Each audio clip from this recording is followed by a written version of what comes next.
Hi, I'm Michaela. I'm much more grumpy about technology and AI than everyone else who has spoken to you. So my talk is about agency, grasping, and AI. Oh, by the way, I'm so grumpy about technology that this is the first time I've ever used slides in my entire life. How do I make the next? Oh, thank you. Okay, so today I want to talk about what kinds of understanding states, mental states that are consistent understanding, figure into our motivations for action, and also whether AI can have those.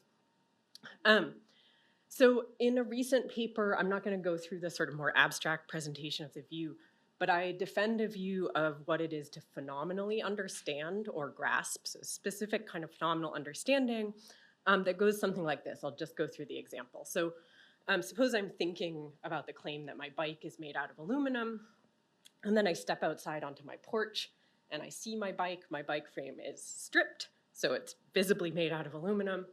And I immediately, I think we all do this all the time, and it's part of what it is to be phenomenally conscious, I immediately match up that proposition that I was thinking about cognitively with my phenomenal experience.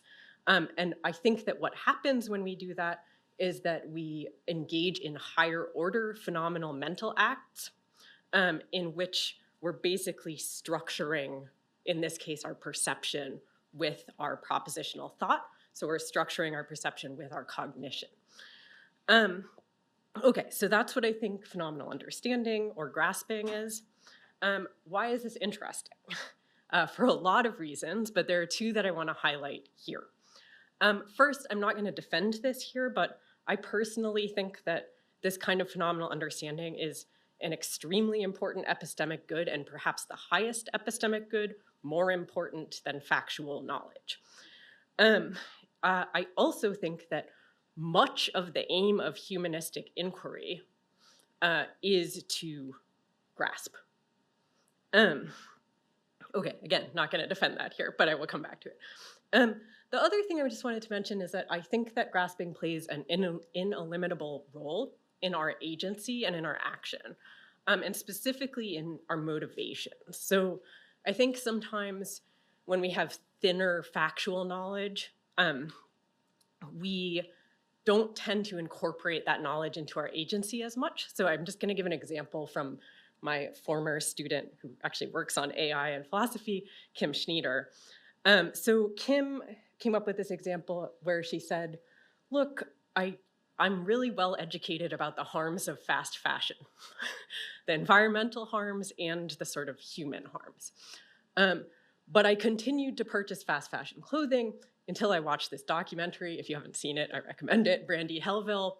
And when I watched that documentary, I don't think that I learned any new facts because I think I already knew all the facts, but I came to better understand or grasp those facts that I knew.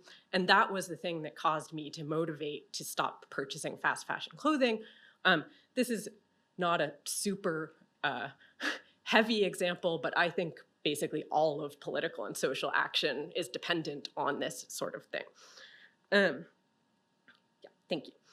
Okay, why does this matter for thinking about AI, our topic for today? Well, I think that grasping involves these higher order acts of phenomenal consciousness that are much farther out of reach for AI than thinner notions of factual knowledge might be. I don't really care that much about whether LLMs know or believe facts. I'm not particularly interested in that.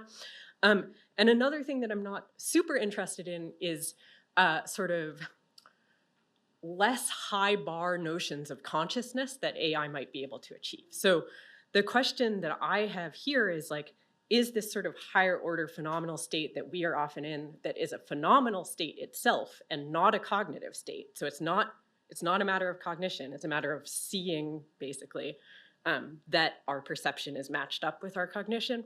That is something that many theories of consciousness that AI might be able to achieve are sort of not strong enough for.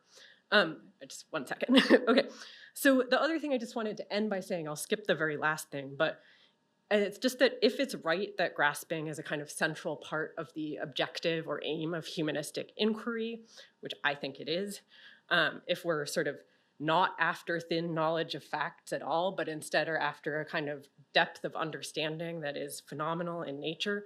And I personally think that AI's role in the humanities is and should be severely limited. Thank you.